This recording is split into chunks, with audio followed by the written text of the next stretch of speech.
मैं तरौली से ही पढ़ा हूँ। अच्छा। मजनाई बगल में ही है, दूर नहीं है। आपको बताऊँ, जब मैं कक्षा 8 में पढ़ रहा था, वह इलाका कुछ दूर का नाम नहीं लूँगा यहाँ पे, उचित नहीं है चूँकि अभी विवेचना चल रही है। संदिग्ध गतिविधियाँ वहाँ सदैव से रही हैं।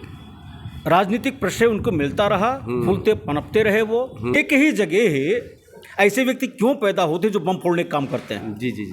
बहुत सारे अपने अब्दुल कलाम हैं, अब देखो अब्दुल हमीद रहे हैं, उनको तो हम लोग सम्मान देते हैं, माला पहनाते हैं। तो किसी भी राष्ट्र विरोधी तत्व को धर्म के नज़रिए से नहीं बल्कि देश के नज़रिए से देखना चाहिए। राम मंदिर मुद्दा अब नेपथ्य में जा चुका है, चूँकि मंदिर मस्जिद का कोर्ट से डिसाइड हो गया, लेकिन फिर भी अभी आतंकवादियों के निशाने पर मंदिर आखिर क्यों है, ये प्रश्न है। अभी हरियाणा और गुजरात की संयुक्त एसटीएफ ने अभी एक आतंकवादी को पकड़ा है, वो भी मिल्कीपुर क्षेत्र से, जो अवधेश प्रसाद जी का क्षेत्र है। आखिर इतना दिन तक क्या कर रही थी प्रशासनिक व्यवस्था, इतना दिन तक जनप्रतिनिधि क्या कर रहे थे कि अपने क्षेत्र के ऐसे संदिग्ध लोगों को नहीं पहचान पाए। आखिर ये घटनाएं क्यों हो रही हैं। हमारे साथ हैं वरिष्ठ अधिवक्ता श्री अशोक द्विवेदी जी। सर, ये क्या हो रहा है, क्या प्रतिक्रिया देंगे इस पर आप? देखिए, जब समाज ऐसे लोगों को प्रश्रय देता है जी जी, जो देश विरोधी गतिविधियों में संलिप्त हैं, जी जी, और साथ ही उन देश विरोधी गतिविधियों को राष्ट्र के नजरिए से ना देखकर जाति और धर्म के आधार पर देखते हैं, वहीं पर प्रश्रय देने से देश का नुकसान तो होता ही होता है। स्वार्थ में वो लगता तो है कि वो सांसद बन गए, विधायक बन गए, सत्ता मिल गई, लेकिन अंततः वो अपने परिवार की कब्र खोद रहे होते हैं, गर्त में जा रहे होते हैं। जी जी। जो विषय आपने बताया, मैं तरौली से ही पढ़ा हूँ। अच्छा। मजनाई बगल में ही है, दूर नहीं है। आपको बताऊं, जब मैं कक्षा 8 में पढ़ रहा था, वह इलाका कुछ दूर का नाम नहीं लूँगा यहाँ पे, उचित नहीं है चूँकि अभी विवेचना चल रही है। संदिग्ध गतिविधियाँ वहाँ सदैव से रही हैं। राजनीतिक प्रश्रय उनको मिलता रहा, फूलते पनपते रहे वो।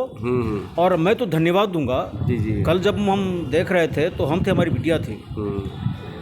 सोचिए, गुजरात से लेके फरीदाबाद, फैजाबाद, पाकिस्तान तक से तार जुड़ रहे हैं और बड़े आराम से उनको करने दे रहे हैं, और ये एक स्ट्रेटजी का हिस्सा होता है। किसी को सजा दिलाने के लिए सबूत चाहिए होते हैं, इसलिए कोई डकैती का प्लान अगर कर रहा है तो प्लान करना अपराध नहीं होता है। जी जी जी। ओके, आगे प्रोसीड करो, आगे प्रोसीड करो। रडार पे आपने देखा होगा, न्यूज़ में भी था, रडार पे पुलिस के पहले ही था वो। और आपको शायद याद हो कि जब श्री राम जन्मभूमि मंदिर का शिलान्यास हुआ था, उसके बाद प्राण प्रतिष्ठा हुई, तो प्राण प्रतिष्ठा के बाद से ही स्पेशल टास्क फोर्स यहाँ लगी हुई है, कमांडोज भी लगे हुए हैं। आप सोच सकते हैं कि पहले से इसके इनपुट रहे हैं। जी जी जी जी। तो इनपुट को कंफर्म करने के लिए क्या करना, ये एक स्ट्रेटजी का हिस्सा था। और अभी आप देखते रहिए, ये अकेला नहीं है। जी जी जी जी। माँ बाप तो यही कहेंगे ना, नहीं नहीं, अरे कोई दोष नहीं है इसका। हम भी यही कहते हैं, किसी का बेटा फंसता है, कोई फंसता है, तो थोड़ी कहता हाँ हमने ऐसा अपराध किया। कम ही लोग मिलते हैं जो कहते हैं, कन्फेस कर लेते हैं, हाँ हमने ऐसा किया। जी जी जी। मैं उसकी शक्ल देख रहा था, शक्ल बता दूं, चेहरा बयां कर देता है आप क्या सोच रहे हो, क्या करना चाह रहे हो। साइकोलॉजी का बहुत बड़ा महत्व होता है। बताया गया कि उसके दिल में छेद है, वहाँ गया था, ऑपरेशन हुआ, 2 दिन पहले आया था। दिल में छेद है तो वो जमात में जा रहा है, जबकि उसको आराम करना चाहिए। जी जी जी जी। डॉक्टर की सलाह के मुताबिक काम करना चाहिए।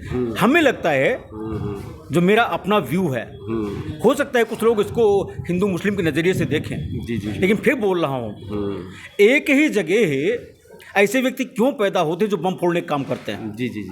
बहुत सारे अपने अब्दुल कलाम हैं, अब देखो अब्दुल हमीद रहे हैं, उनको तो हम लोग सम्मान देते हैं, माला पहनाते हैं। तो किसी भी राष्ट्र विरोधी तत्व को धर्म के नज़रिए से नहीं बल्कि देश के नज़रिए से देखना चाहिए। देश रहेगा तभी धर्म सुरक्षित है, हम सुरक्षित हैं, और धर्म से ही देश है, देश से ही धर्म है। जी जी। इसलिए कभी भी मैं तो इस पक्ष में नहीं हूँ।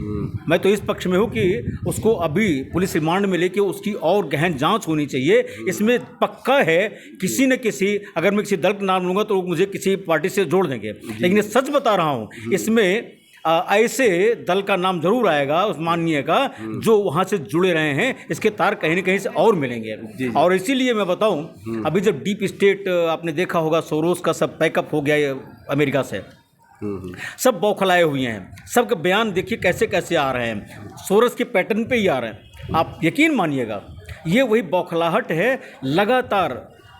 मैं तो ये कहूँगा हो सकता है कंटेम्प्ट भी झेलना पड़े मुझे, उसके लिए तैयार रहता हूँ, कोई दिक्कत नहीं मुझे। कुछ हमारे माननीय हैं, माननीय में बहुत सारे लोग आ जाते हैं, वो भी इसमें इन्वॉल्व में हैं, सफ़ेद पोस्ट बन के वो भी इसमें नपेंगे। और मैं तो ये बार बार कह रहा हूँ, डॉक्टर मनीष जी भी इस बात को कहते हैं कि भाई साहब जितने लोग हैं ये सरकार मोदी जी की है और बख्शेगी नहीं किसी को, चाहे वो माननीय हो, चाहे न्यायमूर्ति हो, चाहे कोई प्रशासनिक व्यवस्था हो, चाहे सांसद सदस्य हो, कोई क्यों ना हो, कानून अपना काम फ्रीली करेगा। जी जी, ऐसा मेरा मानना है। जी जी, धन्यवाद सर, फिर सर बताइए।